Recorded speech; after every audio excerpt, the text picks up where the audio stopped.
Halito, that's Choctaw for what's up? Goragamchi Lakwan if you're Kalapuya. Welcome to DiversiTV. This is a weekly interview show broadcast live and re-recorded at Lane Community College, roughly on all the issues of diversity as defined by Lane Community College. If you are tuning in for the first time, welcome. If you are part of our growing legion of fans, welcome back. This season, and our seasons roughly correspond to Lane Community College terms. This is our season 9, so we've got roughly 90 shows under our belt over the last 3, almost 4 years. And each week we try to look at a different aspect. And this season we're looking at systemic issues and whole systems that affect our community, our nation, and globally. So just as a mission, and we choose to accept it, it's not impossible, the DiversiTV mission is to illuminate everyday diversity issues and give the mic and the camera to those who don't always get it. To that end, this season we've looked at a school's perspective with Rosalia Marquez, a Latino youth perspective with Patricia Cortez, a class perspective with William Wise, the art of recovery with Craig Lasha, and tonight's guest is Hunger in Lane County with Caitlan Hendrickson. Now, food for Lane County, Oregon's hunger rate is once again on the rise. According to the latest report by the USDA, both food insecurity and hunger continue to increase in Oregon. Here in Lane County, thousands of families and individuals are turning to Food for Lane County for help, many of them for the first time. So who's hungry? Well, the face of hunger in Lane County, just like the face of the homelessness, may surprise you. Your neighbors, families with children, adults with disabilities, and military vets. Some are retired, some are homeless. Thousands are actually working, but still not making enough to buy sufficient amount of food. I think the rubric was referred to as the working poor. So you make enough to, put a roof over your head, utilities, but maybe not necessarily enough for groceries. But we'll look at that. Founded in 1984 with 1 staff person, 1 volunteer, and a 5-member board, Food for Lane County distributed 2 million pounds of food that year, mostly in USDA commodities. It served 43,000 Lane County residents that year. Its vision is to eliminate hunger in Lane County, and its mission is to alleviate hunger by creating access to food. So our guest tonight is Caitlan Hendrickson, who is the Multicultural Liaison for Food for Lane County. Welcome. Thank you. Where are you from? I'm from northern Minnesota. Okay. Yeah. Where? A small town called Bemidji. Okay. So way up north, a couple hours south of Canada. So I moved out here in the fall of '98. Went to school here and worked at nonprofits while I went to school and just continued doing that after graduating. So What's your degree? I had 3 degrees and then a couple minors. I did Spanish, International Studies, and Planning, Public Policy, and Management. Triple PM, huh? Yeah. Okay. Exactly. Okay. Exactly. Yeah. So why did you settle on Eugene? Well, Eugene brought me out here. I'd always heard of Eugene and what a great place it was and just the whole Northwest in general. So I took a trip out here on the train with my best friend to check it out and just fell in love with it. And so came out here. I thought the school was good and I really liked the people and all of, just the activism that was going on and the ocean and the mountains. Didn't have many of those in Minnesota. So, and just different mindset. So. Right, yeah. Yeah. So, what is food insecurity? So food insecurity is a term that's used to describe households that are struggling to afford food, essentially. So folks who are really having a hard time purchasing food for their family. All right. So it's an economic issue mostly? Is that how it's characterized? It is an economic issue, essentially. I mean, there's different aspects that play into it, of course. But essentially, just how much money are people making and, rent, utility bills, all of the expenses. Once people pay the expenses such as rent and all of those things that oftentimes they don't have enough money left over to purchase a sufficient amount of food for their families. Okay. So I was wondering, in terms of that term, somebody defined that term, food insecurity, and I was wondering if that was a hungry person that defined that. Maybe, maybe not. But is there a level at which you're secure? So, for example, you're supposed to have a certain amount of coverage for your car, for car insurance, like minimal, right? If it's like life insurance, you cover the wage earner or also the homemaker, who you would need to, whose income or whatever you would need to replace, plus, put the kids through college, etc. So there's certain levels that make you secure within an insurance context. What is food security really? I mean, in terms, is that if it's economic? So 200 per head per week. I mean, what should a person be looking for in a food budget to be secure? that's a great question. I'm not sure the exact correct answer to that. I would say, in terms of, from my knowledge, from the surveys that have been completed, if folks who answer that they have, that they struggle, they have a difficult time buying enough food for their families, they're identified as, and there's different levels of food security or insecurity. Yeah. And then, so hunger is considered, something different from being food insecure. It's another step, forward or backwards, however you're looking at it. So it's kind of that what's spectrum. The difference? The difference, essentially, folks who are identified as hungry would be folks who are actually missing meals because they're not able to afford food. Okay. And so that would be kind of the difference. If you're food insecure, then maybe you're still providing all of the meals, but you're really struggling to do that, and you're not really sure sometimes where the next meal is going to come from. Right, literally at that level. Yeah. Okay. And so it's not choosing to do without. It's not voluntary simplicity. Exactly. Not at all. Yeah. It's a situation of hardship. So you could be, a parent could elect, as a parent, so a parent could elect to feed their children and just miss meals themselves. And they would be hungry while the kids would be, is that food insecurity? That is, yes. And if they're actually missing meals, then that would, I believe, be identified as hunger. I'm not the expert on, where the lines are dividing all of these terms, but if they're actually missing meals, I would say that, that's going hungry. Okay. So, and there are families that are doing that here in our county, so. So how do you start a food bank? Where'd the idea come from? I know how it came here. Well, so essentially, as you said at the beginning, it was the idea of one person, seeing the need out there in the community, seeing people really struggling, to purchase food or going without food, and really seeing the need.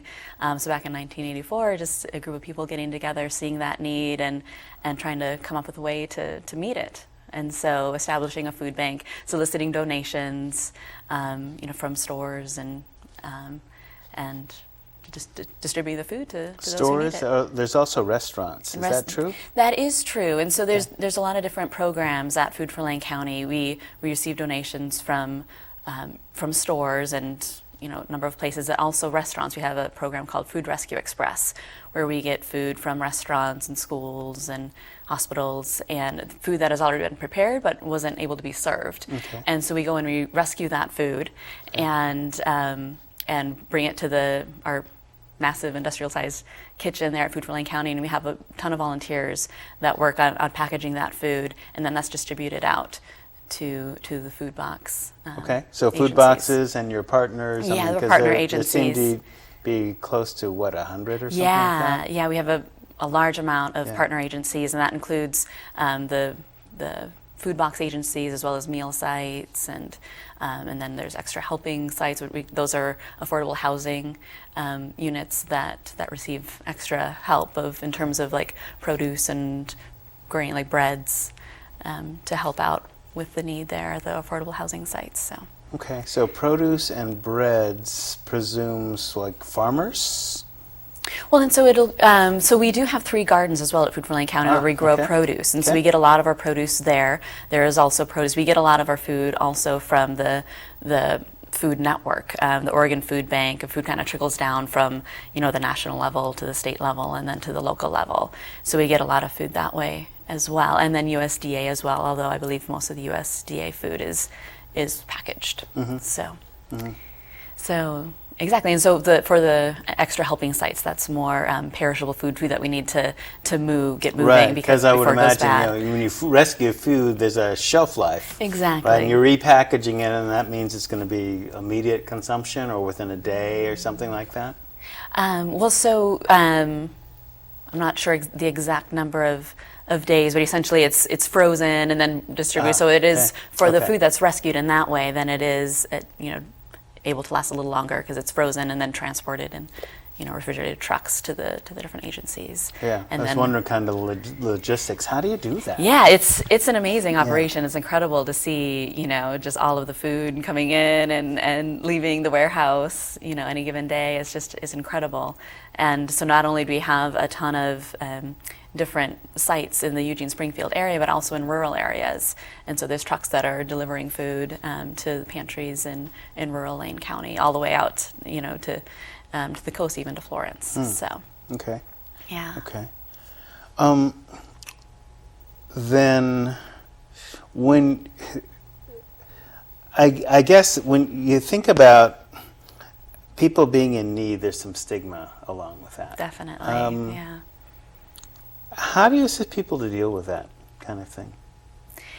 So that is one thing that is the struggle, I think, for everyone. And one thing that we're really working on doing at Food for Lane County is reducing the stigma associated with needing food as a basic need. Everybody needs to eat. Yeah. And so we really try to reduce the stigma, to get the information out there, to normalize it, that there's actually 1 in 5 people in Lane County that use Food for Lane County services or the services provided by at Food for Lane County. We distribute the food to different partner agencies that they actually provide the services. Okay. But there's 1 in 5 people in the county that access food from Food for Lane County. So it's really a large percentage of the population. Right. And so there's a big need out there, and so just working on letting people know how many people are actually using it and how just important of a need it is to fill. So part of your website talked about self-sufficiency. So what does that look like? Because it seems to me, that constant number, 20% of folks in the county, that are dependent on the services, and that could go up in hard economic times. I mean, because when Food for Lane County got started in '84, I was just barely here that year, and people were talking about, it was an economic downturn and all those kind of things, and people, were struggling. And so now we're in theoretically even worse times than then. So that would increase, the population of those particularly hungry or food insecure. How do you stem the tide, I guess? Yeah. Well, so one of the programs that we have that I feel has a really strong point in the self-sufficiency area are our gardens. People are able to have plots in our gardens and grow food for their own family and learn how to grow food. We have a number of different workshops on gardening and not only growing but cooking food as well at the gardens. And so that's really a way that people are able to really build their knowledge and help sustain their family through having a garden plot at Food for Lane County. Okay. So that's one way, and then and so just directly producing. Exactly, directly producing. And I know the extensions. I know because my grandma who didn't pass that necessarily on to the next generation, but they were into canning. They were farmers, and so I know the OSU extension, which is in danger out there. So vote for it if it makes the ballot measure. Teaches people to can and preserve food. Exactly, yeah, and also how to cook as well. We work in collaboration with the Extension Service, and they will go to the food pantries at different times when folks are coming to pick up food, and they'll give kind of little tutorials on, so this is some food that you can get in your food boxes, and these are some meals you can prepare with it. So kind of teaching people on how to be able to make the food kind of go further, and what maybe fun different things that they can try with it. So Suppose I need a food box, say this week or this week. What's in a food box and how long will it last? And are different food boxes distributed to individuals or families? How does that work? So the way it works, so a food box, it's considered an emergency food box. It's meant to Okay. last just like for about 3 to 5 days. Okay.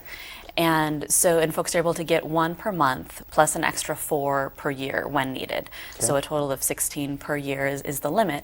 And each food pantry serves a specific service area. And so what folks do if they're interested in getting a food box, they call Food for Lane County and let them know their address, or if they're homeless, where they're at, or what the closest place to them is, and then we can let them know what the food pantry in their area is, and so then they can just and then the hours of operation, and so then when they're open they can just go in and give them their information and Okay. get their food box, and the food pantries all function slightly differently, but mostly the same. There's some, basically one of the big differences is some are shopping pantries where you can actually go through and select your own food, and then there's other Okay. ones where they don't have the space or ability to do that, and so at some of the pantries then they just fill the box for you. So, Okay. So, but still once a month then? yeah. And it doesn't necessarily, so 3 to 5 days, well, that's not the month. What happens the Exactly. rest of the time? And so then? a lot of folks, can get food stamps, and so that's one option. But food stamps, oftentimes people will say that they only last maybe a couple weeks, or depending on the family. So basically, it's there to just try to help people get through, Yeah. and it's not meant to be the sole source of food Right, for people. And so that's part of the it's necessary to try to figure out, okay, what other ways are the families going to try to meet their needs, and so we're there to be able to provide that help for at least a few days to make it a little easier on the families. So It's not meant to be, but is it the reality that it is that way for some people? It's their only source of food? for some people, I think it'd be difficult, like given the amount of boxes, since you can only get 1 per month, it'd be really difficult to live just on that. Right, But there are a lot of people who try to get by on that, or whatever else they can maybe find, or food stamps, and that's the thing, a lot of people just don't have the money, so they're dependent on maybe they get food stamps and a food box per month, and they do everything they can to make that stretch. Is there a lower age limit? Like, we have homeless youth. So who can access that? Anyone, or? Anybody can Okay. access, as far as I'm aware. I hope I'm not misspeaking Yeah. there. Yeah. So in terms of the different, every program is slightly different, but for the food pantries, it would be more when you go in, they ask how many people are in your household, essentially. So it's per household that you get a box of food. Okay. And then some Whether or people who not are you have a homeless, house, exactly. Some yeah, people right, don't have a house, and right, so right. so it's just if it's just you individually, or if you're homeless with your family, or how many people basically are going to be eating the food that you're receiving, and then that will dictate how much food you get. So Okay. yeah. Well, then, how about, I'm just trying to think of all the angles here. Yeah. So I'm visualizing this food box, and do I need a Swiss Army knife and a can opener? Great question. How does that work? Yeah. What if I don't have any of that Yeah. stuff, and no way of preparing it? Don't want to make a fire by the river, or can't do that in the rain anyway. Yeah. Unless I'm living under a bridge. Yeah. Yeah. So that is a challenge Yeah. for homeless individuals, Yeah. because a lot of the food so it's a variety. There is fresh produce in the boxes as well. So, Okay.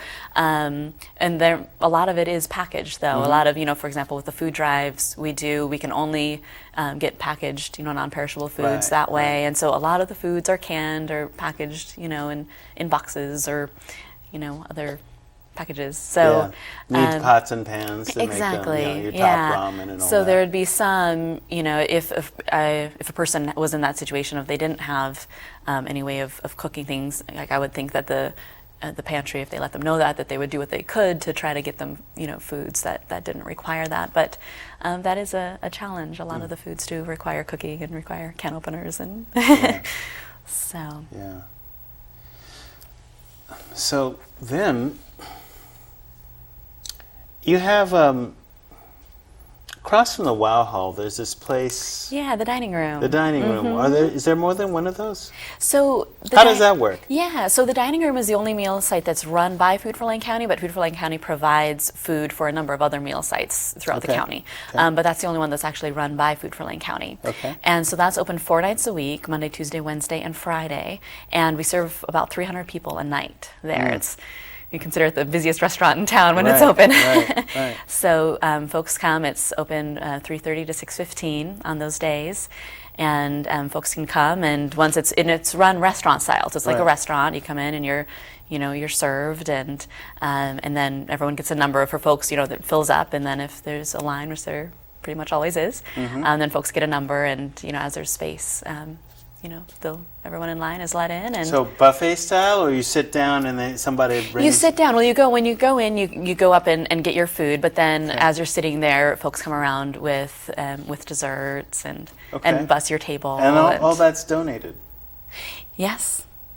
Okay. It's all donated. So the food, that's used in the dining room comes from a mixture of food that's donated from a variety of sources and from our gardens and so forth. And then it's all prepared by volunteers in our kitchen and brought over to the dining room. Okay. And then we have staff, obviously there at the dining room working, and then also a number of volunteers, many more volunteers than staff. Volunteers are really just, an amazing part of Food for Lane County. We wouldn't be able to do anything that we do without the volunteers. Right, you started with one volunteer. How many volunteers are there? Oh my gosh. Oh wow, that's an excellent question. I don't know, but let's see. So last year, volunteers donated 66,900 hours of time. Whoa. So that would be equivalent to like 32 full-time employees. Yeah. So I'm not sure. I mean, we have, I would have no idea how to say how many volunteers we have. It's quite a bit. So there's paid staff, so people like yourself in the office, exactly. Drivers, warehouse people, yeah.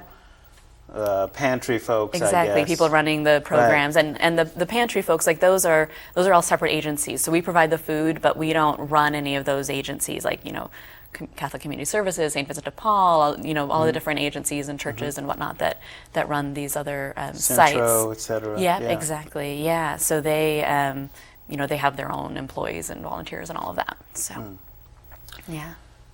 Well, I'm thinking, because your degrees are in triple PM, right? So, yeah, from a policy point of view, and the infrastructure,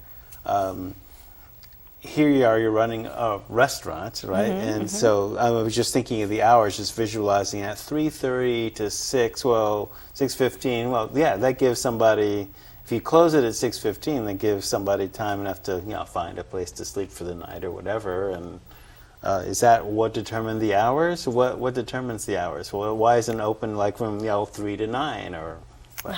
Well, I think part of what would dictate the hours is just the amount of food that we have. We did extend our hours, and more people came, and we got to basically we only have a certain amount of food, and so I think that's part of it. I think if we were able to stay open even longer and serve more people, that would be excellent. There is a limit in terms of the amount of food that we're able to serve, and so I think that would be part. I think the dining room coordinator would be able to maybe answer that question a little more fully, But okay, so for example, in hard economic times, do you find a decrease in the food donations? Well, fortunately, the community has really been generous and stepped up with seeing the need. And yet at the same time, we are, sending out every day more food than we're getting in. And so we are concerned about the need to come, but the community has really stepped up and really, taken on the issue and really been generous in terms of donations. So donations have gone up, yet the need is also going up. And so, yeah. Why a multicultural liaison?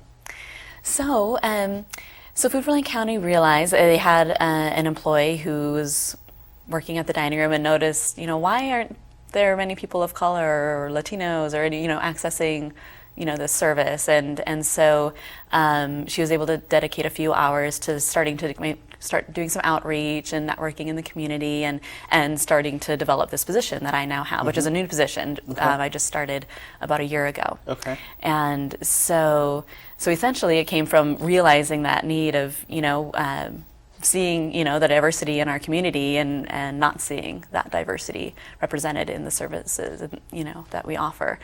And so really working on that. And so I was hired at halftime to work on improving access to our services for all diverse communities in the county, working on outreach and also service delivery, making sure that they're accessible as possible, and with the main focus, especially at first, on the Latino community, since that's the largest and fastest growing group in the county. So, and I'm bilingual in Spanish, and and I've worked in the community for a number of years, and so I really enjoy the work. And so I do a lot of, so there's a number of different aspects, I guess, to my position. So in terms of outreach, I do a lot of networking throughout the community, at events, like getting information out, things like the Latino Family Conference and Multicultural Festival, Fiesta Latina. There's a lot of different events that happen. So tabling there, getting information out, letting folks know what the services are that we have, having information in both English and Spanish, and being able to really get the word out and let people know like the service is available and this is how you access it, and just getting people aware, because a lot of times people aren't aware of the services, and especially coming from a different culture. We have such a massive network of social services here that really doesn't exist in a lot of other countries, and so people aren't aware, and any services that they might be able to occur to them. Exactly, it wouldn't occur to them, and they might think that it's government related, because a lot of times any services that might be able to get in their country would be associated with the government, and just being concerned about that. So there's a lot of barriers. There's barriers for anybody accessing social services, no matter where they're from or what their native language is. Like you said, like the stigma and all of that, transportation can be difficult, homelessness, there's barriers everyone faces. But when folks have those added barriers of, perhaps facing discrimination as they access services, that makes them a lot less likely to try to access any other services, or, a language barrier, or just not having any cultural framework in which to put this kind of, service. And so there's a lot of barriers faced. And so trying to, being aware of that, and so letting people know this is available, it's not associated with the government, you're eligible, you can come, this is how it works, really trying to reduce the stigma and let them know, this is what's going on, this is what we have to offer. We realize times are tough, and it's difficult to meet all the needs. Not? Exactly, when are they not? Exactly. So that outreach piece of really, and just building relationships throughout the community as well, that's a really big part of it. And like building relationships and trust, like getting to know people, and the more that they know you and are comfortable with you, the more they're going to be comfortable accessing the services through the agency, I feel. And so in doing publicity advertising, bilingually, we did bilingual bus ads on the LTD buses last summer, and did Spanish ads on the Spanish radio station and also the Spanish TV stations, and so really getting the word out through all of those means as well. And we had, for the summer food program last year, which we did a lot of that advertising for, we saw a 46% increase in Latinos accessing that service. So you anticipated the next question. That's great. On a roll. Okay. Great. So demographically, I mean, what are you seeing? When did you start tracking demographics? So that just started the beginning of this fiscal year, like last June, essentially. So that wasn't tracked before. And so for the first half of this fiscal year, June through December, we saw that for the food pantries, 6% are Latino, and those are the only numbers I have at this point, are for the Latino community, and for the dining room, 7%. Okay. So unfortunately we don't have any framework in which to put that, in terms of we don't have numbers from previously, but we can see that there are more now. But certainly accessing.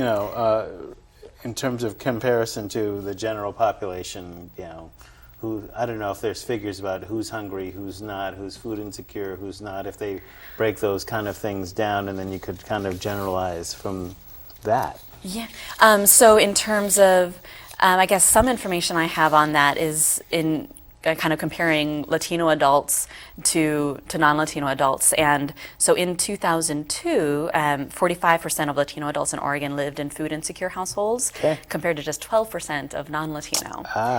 And so that really shows a big difference. So, right. I was just talking about the issue of disproportionality, which a number of us are kind of like dealing with in other areas, juvenile justice, you know, access to education, et cetera, et cetera. So, you know, for the audience in general, okay, you use the general population or the majority population as a baseline. All things considered, your proportion of population should determine the number of problems. Like if you have X amount of criminals, X amount of people hungry, homeless, et cetera, they should be consistent across the board. If they're more than twice, there's something producing that. There's an actual structure producing that effect. So 4 times. Yes. Okay. That's huge. That's huge. Yeah. And then taking the term of hunger, it was 15% of Latino adults lived in households with hunger compared to just 5% of non-Latino. So there again, we go. Right. A really big discrepancy there. Right. So I mean, so and if we link that with poverty or other things, then we look at multiple. I mean, I hate to use the language from alcohol and drug or even juvenile justice, but risk factors. But there we go. There it is. All right. So, yeah, I mean, when you talked about structural, you talked about discrimination. Like somebody notices, why aren't we seeing these amount of folks coming through here? What's going on? Do we need Spanish language, you know, in certain markets? Right. That's a brilliant thing. Smarter than the government. So I guess it's fortunate, you know, even though we're speaking from a quasi-government here, you know, I mean, it's like we've attempted to like make some strides in terms of dealing with diversity, you know, as well as, you know, things like this show, but, you know, to raise awareness, it's a nice piece. Is this typical of a type of agency like yours? Is it typical in the state? Is it typical for other comparable agencies in other places? Is what typical, I guess is? Well, one, having a multicultural liaison, doing demographic work, you know. No, it's, as far as I'm aware, it's not typical at all. I believe I'm the first one, at least in the state of Oregon, in the Food Bank Network to have this position. It's a very new position, and so yeah, it's very, very much a new thing, and hopefully, you know, it'll be spreading.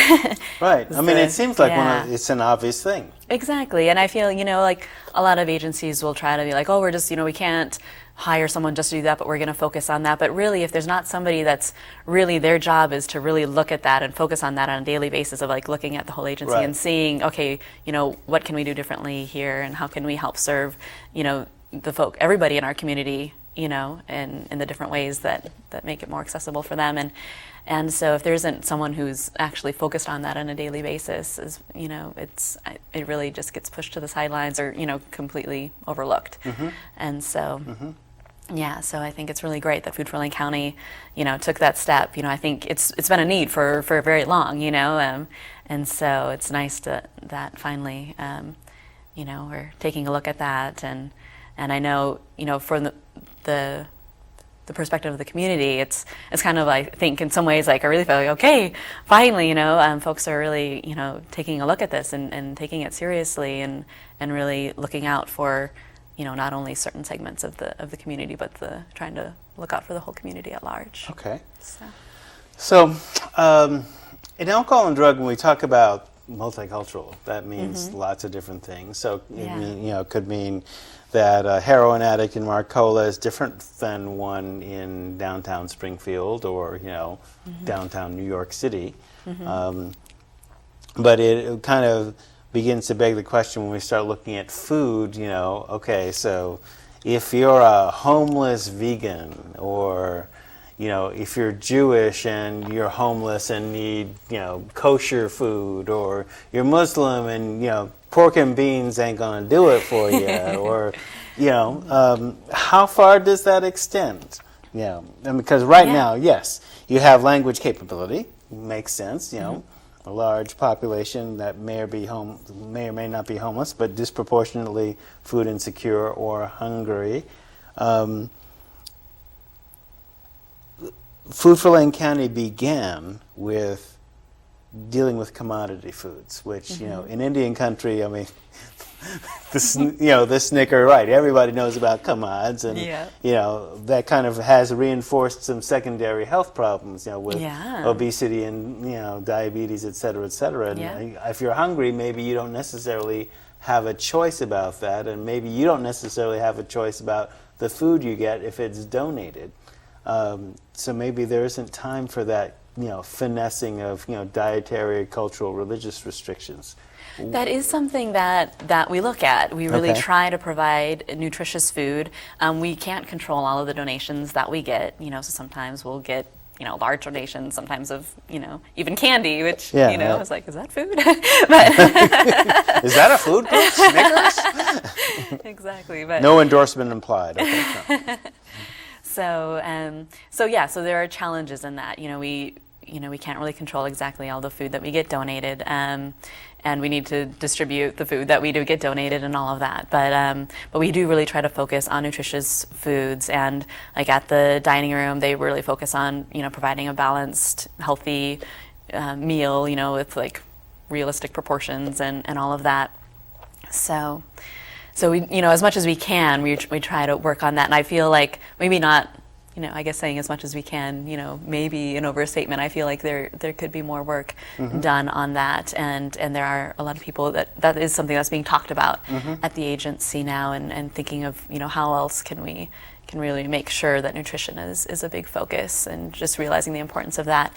And then in terms of different types of food, that's one thing, like, we're trying to work on really looking at all the foods that we're getting in and thinking, okay, like what kind of foods are we missing? That different people in our community are more comfortable, or more used to cooking with and enjoy eating more. And so one thing. So I'm working on that right now. I'm working on looking into ways that we can get food that that the Latino community enjoys eating more. Thinking of like chiles and different tomatillo. You're just thinking of all of the different corn husks and masa, exactly. Right. And so really looking at all of those foods and having some food drives that are specifically trying to collect those kinds of foods, because we already we're providing. We haven't had a very difficult time. We do pretty well in terms of providing services to the general population, the general like Anglo population. But in terms of specific communities. That are very important in our community, of the foods that they prefer eating, is like, okay, we need to really make sure that we're providing food that everybody, enjoys cooking and eating, so as much as possible. Right. And so those are, I'm going to be doing some food drives at the Human Rights Summit, which is coming up on April 10th. And then also, like the 1st through 5th of May, we'll be doing some food drives at some restaurants and schools and possibly in some stores. So let's see. Self-sufficiency. All right, you're getting people fed, and you mentioned nutrition. So what kind of education are you doing around that? Because people could be fed, but how do you know you're not malnourishing them? I mean, suppose you got big donations from McDonald's or fast food or whatever. Do you get donations from fast food? No. No. Okay. No. All right. How do you know that people are getting nourished, and how do you know that your efforts are not malnourishing people? So we look at, that's a great, and let me see here. I think I had some information on the nutritional value of food. So in terms of the nutrition of the food that we distribute, 21% would be proteins or complete meals, soups and some baby foods. 17% would be juice and dairy products. 16% is fresh produce. 13% is canned goods, canned foods. 9% is canned or frozen fruits and vegetables, and then 8% breads and sweets, and then 7% cereals, grains, pasta, rice, and then prepared foods and Okay. pet food and things like that are Sounds smaller like a healthy percentages. mix. So yeah, we do try to keep track of that, Okay. and that's something that the food pantries look at when they're preparing the boxes. So it's something that's looked at in terms of when we receive the food and distribute it, and then the pantries when they're putting the boxes together and all of that. So. Okay, so getting people fed, and then I guess in terms of self-sufficiency, teaching people how to cook. All right. What about their nutrition needs? Because for example, one of the things that I often deal with in terms of people being in addiction and then addictive relationships, and okay, you didn't go to relationship schools, you don't know how to start sustain and end a relationship that's not so good for you, but your relationship with food is also something that you learned in your family of origin, and you might not be replicating the most, you might have to catch as catch can, if you're depending on your agency, for example. But what would nutrition look like? I mean, you're teaching the food pyramid. What kind of choices are you guiding them towards making choices? How is that working? Well, so the main way that is done through Food for Lane County would be with our collaboration with the Extension Service. Okay. And so that is, and also classes through the gardens. Okay. And so the Extension. Yeah, like what to grow, because I mean, if an acre of food feeds a family or a person, which obviously you don't have that extent of land. You're not trying to have them replace or grow their entire food supply. Exactly. But, yeah. What do you choose to plant? What's seasonal? What's going to be nutritious? Yeah. Exactly. Yeah, and having workshops and classes on on different on nutrition and different cooking different foods and canning and all of that, and then having the Extension Service go to the pantries and provide different recipes and and the nutritional value in those recipes, of okay, so these are some foods that you can make, some meals that you can make with the foods that you get in your food box, and this is the nutritional value of this meal and things of that nature. Yeah. Great. So. What do you see the future as? So, gosh, I see the future as. What would you like to do? Okay, you're a multicultural liaison, right? You're the first one in the state. Yep, as far as I'm aware, yes. So, from a policy point of view, like, okay, what would the infrastructure look like if we were if we were starting Food for Lane County from scratch today, or if you were going to teach your clients or your former clients to replicate this in another area, how would they start? Are you able to answer? Well, gosh. Your thoughts. Yeah. So my thoughts on that would be, obviously learning a lot from what's already been done, and then taking that and always, I feel like it's important to always be looking at creatively at how we can really expand and improve all of the services that we offer, and making sure that we're reaching everybody in our community that's in need.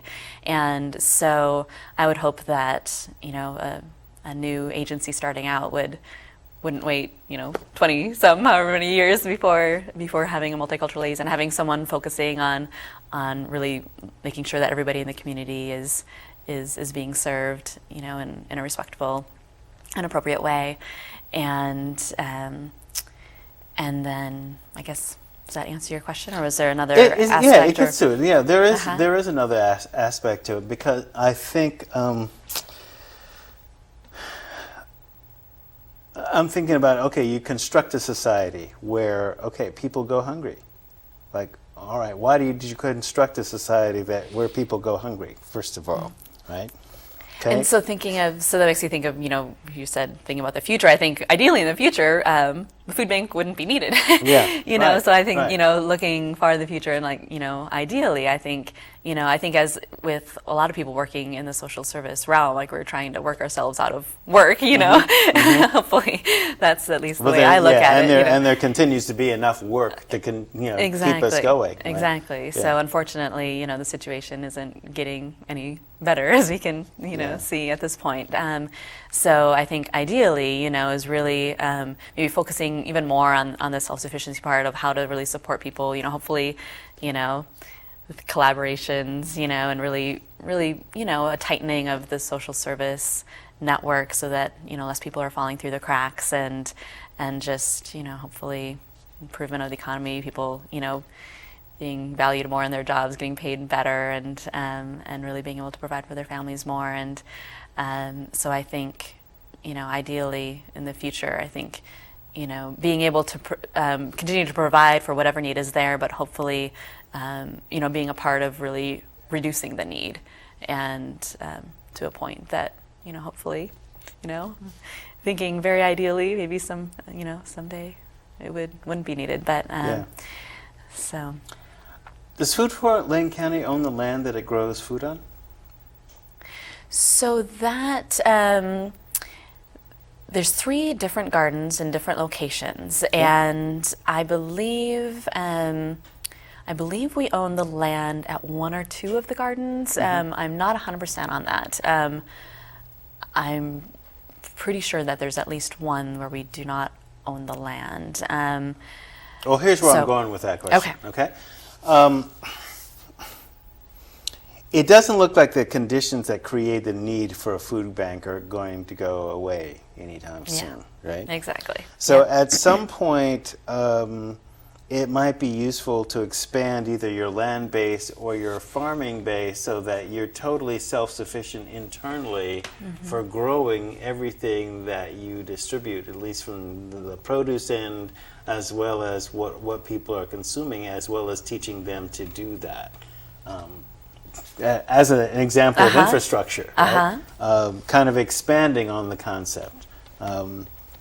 Because one of the things I look at when I think of culture as a tradition, where, you could grow your own food, and it was dishonorable actually to have people go hungry, and the tribe basically took care of folks, right? Because it was dishonorable. I mean, it's your family. You don't let them go hungry. Exactly. You don't create the conditions where that, and if you starve, you all starve together because there was a crop failure or something like that. But here we are in America, one of the richest countries in the world, and we have people going hungry.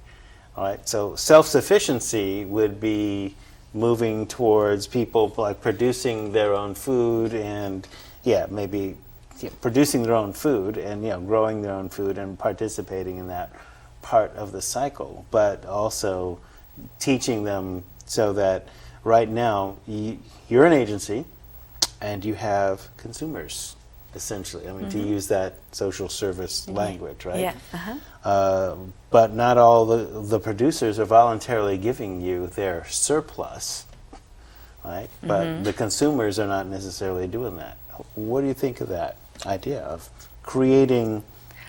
I think that would be becoming excellent. A co-op, a growing co-op or something like that. Yeah, personally, I think that would be an excellent model to really become as self-sufficient as possible within the agency, and then helping the community to be as self-sufficient as possible at the same time. So I think that would be an excellent model. Being able to the more land that we could have, the more food we could grow. I think that would be. I would love to see that. Are there any plans you know of to do that? As far as I know now, there aren't any set plans. I know that the garden program coordinator, I think, has had interest in trying to expand at least some of the sites that we currently have, and there's some complications to doing that, and so I think that there is an interest in expanding that, and it's just a matter of figuring out the details of that and when and how that might be possible. So that's to my knowledge. How would you train another multicultural liaison? You're starting. What do you know now that you didn't know when you started? I mean, you got hired on a job description. Yeah. But and so did I. But the conditions of learning on the job. Okay, I would rewrite this if I were going to start this over, because this is what it actually entails. What does that look like for you? Gosh, well, I think really talking with the person of I think education on the situation in the community, from in terms of, the disparity between, the reality that people are living in, and the disparity in terms of who's suffering from hunger and food insecurity, and I think being aware of how to work with everybody. So in my position, I work with all sorts of different people, like at Food for Lane County, throughout all of our partner agencies, and then people in the community that are receiving our services. And so really being aware of all of the different dynamics and dealing with all of those different individuals and populations, and how, just what to expect, like what the community thinks of us, like what the community needs from us, and how to best work within the food bank and all of the whole food network in terms of really promoting this kind of work, and really educating on the importance of making sure that our services are accessible as possible to everyone, and just really focusing on that need of really expanding this type of work throughout the food network. Okay. And just how to work with people in doing that in a way that really inspires people, rather than, because it can be a touchy subject sometimes, right. Working right. with, talking with people about diversity and cultural competency and things of that nature. And so really, I think coming from a model of inspiration and like education through inspiration, inspiring people to want to really do more and help more, and making it a positive thing to build awareness. So you mentioned cultural competency. So what does that look like? So that looks like in your context. Yeah. So in my context, that looks like, for example, so at the pantry level, or at the level of service delivery, for example, having people who are hopefully bicultural, and if not bilingual, having all materials in all the languages that are needed available, treating everybody with respect and dignity, and no matter what kind of characteristics they might have, be it ethnicity, language, color, culture, whatever. And reducing those microaggressions, micro-insults, and micro-invalidations, because people are going to be sensitive to that kind of stuff anyway. Exactly, yeah. And making sure that people have the food that they know how and enjoy cooking and eating, depending on their different values and backgrounds, cultures, ethnicities, whatnot.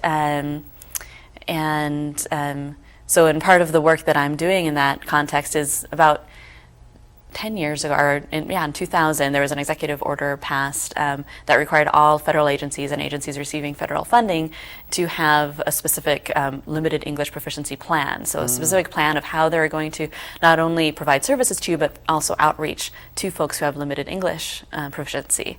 And so that's one thing that I'm doing, is really working with all of the partner agencies on developing these plans, and that's kind of a way that kind of gives me some structure in terms of working with them and identifying how they're going to be able to really do outreach and provide culturally competent service to the community. And so part of that is also training on how to work with people from different backgrounds. And you're the person that does that? I'm the person who does that. Cool. Yeah. Okay. Yeah. How can people help? So there's a number of, plethora really, of ways that people can help. We have a large amount of volunteer opportunities, and as you heard earlier, a large base of volunteers, but we can always use more. We have an especial need for bilingual volunteers and bicultural volunteers. So I'm always happy to work with more people that are interested in volunteering. And so there's a need on kind of all levels. People can help out in the gardens, in the kitchen, preparing the food that's served in the dining room, or packaging the food that's rescued from the schools and restaurants and etc. And let's see, so, and the dining room as well. There's serving people in the dining room. We can always use more volunteers there. And then also, just everyone has different kind of projects that they're working on in the agency, and so I can always use people like personally to help out with some of the projects that I have going on, and you know, other folks as well in the office. So there's a lot of different volunteer opportunities, and the summer food program as well. Like every program that we have pretty much works with volunteers. So there's a lot of different ways to get involved, and then also another way to get involved and help out is to donate either food or funds. For every dollar donated, Fort County is able to provide 3 meals. Wow! So every dollar, 3 meals. Exactly. So we're really, really make it go far. So I want to thank you for coming. thank you very much for having me. It was Excellent to great. meet you and talk with you. If you like what you've seen, email us at liveclass@lanecc.edu. Put DiversiTV in the subject line, and we'll be glad to hear your comments. If you have suggestions for future guests or future shows, let us know in that as well, and talk about some of the things you'd like to see. Till then, go well, stay well. This has been DiversiTV.